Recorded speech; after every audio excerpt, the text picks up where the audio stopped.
Marvin Harrison Jr.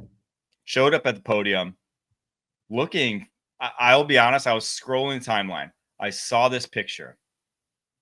And I cover his face with your thumb. That's Myles Garrett. No? I saw the dreads and I was like, damn, Darius Robinson looks good. Like Darius Robinson, the first rounder from last year, has similar hairstyle. I was just like, damn, he's like, that's wide receiver Marvin Harrison Jr. He is said he played at 209 last year, added a ton of muscle this offseason. Said by accident, kind of just happened naturally. He's been eating a lot better than he did at Ohio State. Grown man strength. It happens in like your rookie year, second year. That's when you really become a man.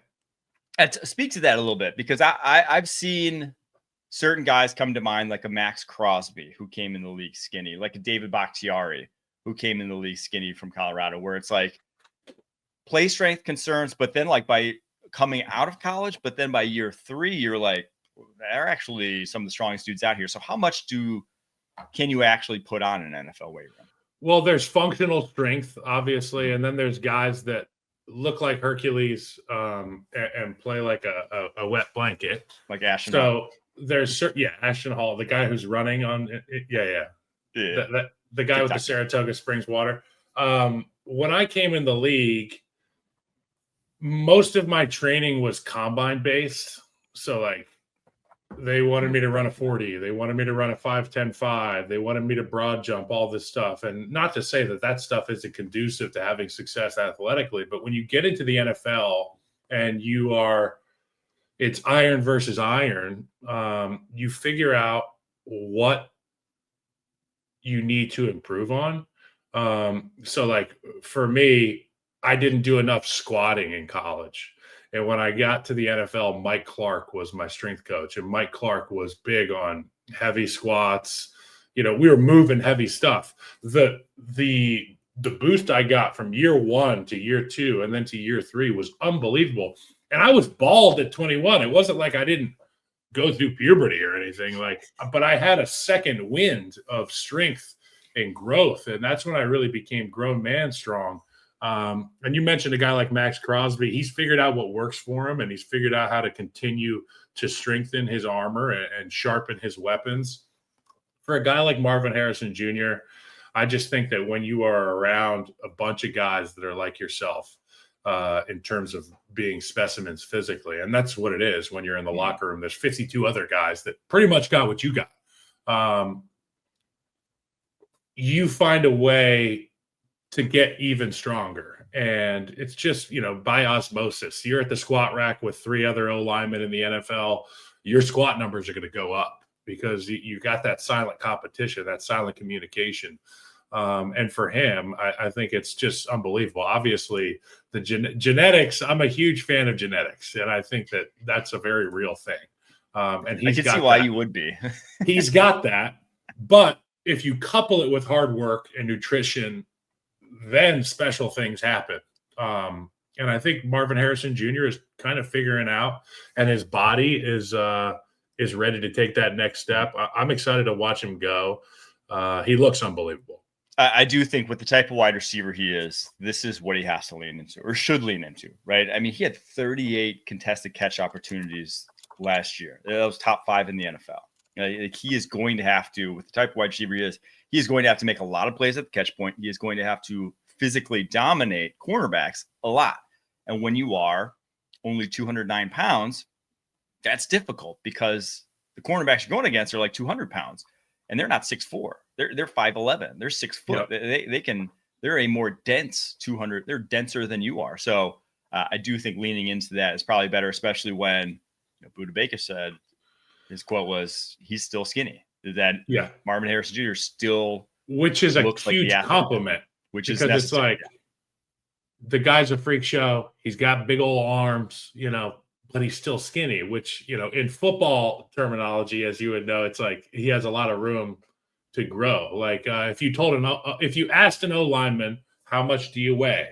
And they say 315, you go, oh my gosh, you look 285. That's a compliment. That's a huge compliment. So for Budda Baker to say that speaks volumes. All right, let's get to some win total over-unders. We teased them on the offseason grades. but now we want to put our stamp on it. We're both going to give our 5 favorite over-unders. I didn't go all overs, but I didn't want to crush anyone too hard, so I only did 1 under. But we'll go back and forth. We'll each pick one. Surprise, surprise, which under you picked, you freaking hater, dude. I knew you'd love that one, but you go ahead. You break it off for us, Kyle. Okay, so obviously I love the Denver Broncos. Sean Payton is a great coach. The culture's awesome. Bo Nix is going to take a big step in year 2. The offensive line is a bunch of stud ducks in Denver. Give me the over 9.5 for the Broncos. Second team I'm going to have on the list, the Houston Texans. Okay, CJ Stroud. What goes up must come down. What comes down must bounce back up. That's CJ Stroud in this offense. Health concerns all year last year, protection issues. They got Laramie Tunsil out. They were able to spread some of that wealth along the offensive line. But I think it all comes down to CJ Stroud and those receivers. If they're able to stay healthy, we know the defensive side of the ball is going to be coming like gangbusters. I love the rushers. I love the rushers in Houston. It's going to be a lot of fun. They're going to score points with CJ. They're going to get after quarterbacks.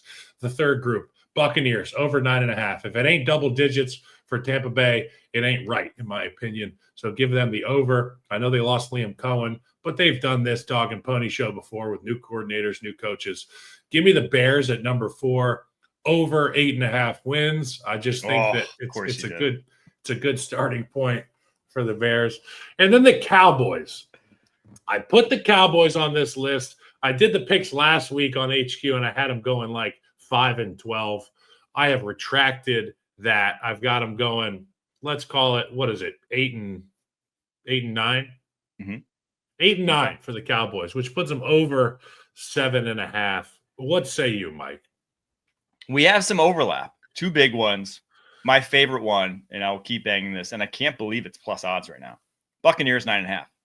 Buccaneers are talent-wise, in my opinion, top 5 football team in the NFL. Just in terms of the entire roster, what they have, holes, just factoring it all in. It is worrisome not having Liam Cohen, but they did it with Dave Canales too. They had a good offense, so I'm not worried. Over 9.5, my favorite bet, and then the Broncos over 9.5 is probably my second favorite. Now, my second favorite is Pats over 8.5. I think this Pats team is due for a massive turnaround. What I saw from Drake May year 1, going into year 2 should be leap into that, elite quarterback or just franchise quarterback at minimum status. If that's the case, with how easy their schedule is, with how good their defense should be, over 8.5 feels like my favorite bet. Like I said, Broncos over 9.5, Bucks over 9.5. And then I also love Giants over 5.5. Yes, it's going to be tough sledding.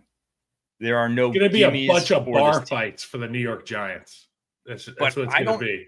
Teams don't bottom out with elite defensive lines. Yep, they just don't. Because you know why? Elite. Are you flossing, Ben Show? Yeah. I love it.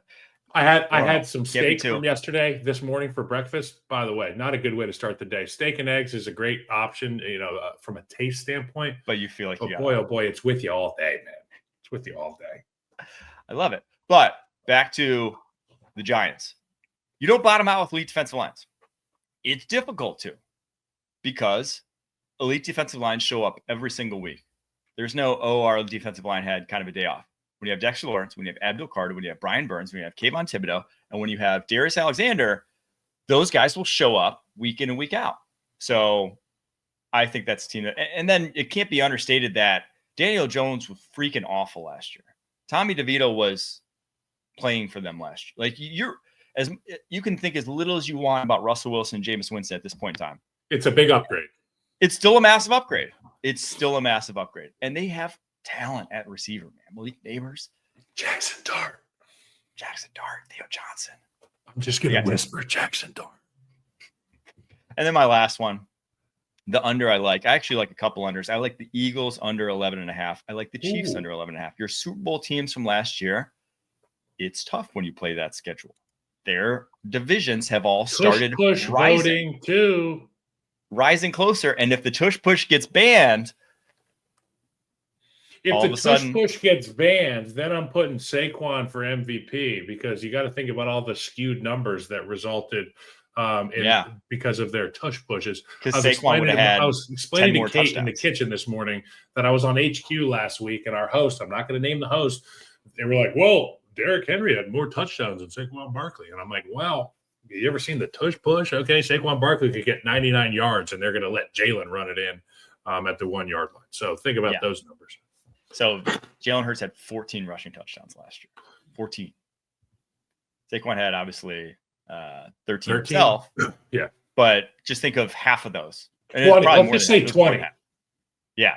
He has double-digit touchdowns last year if the tush push gets banned. So Josh Dooley is killing you in the chat. He said, I lost total respect for you. No way the Chiefs go under. They haven't had under 11.5 ever with Mahomes. ... That's a terrible idea.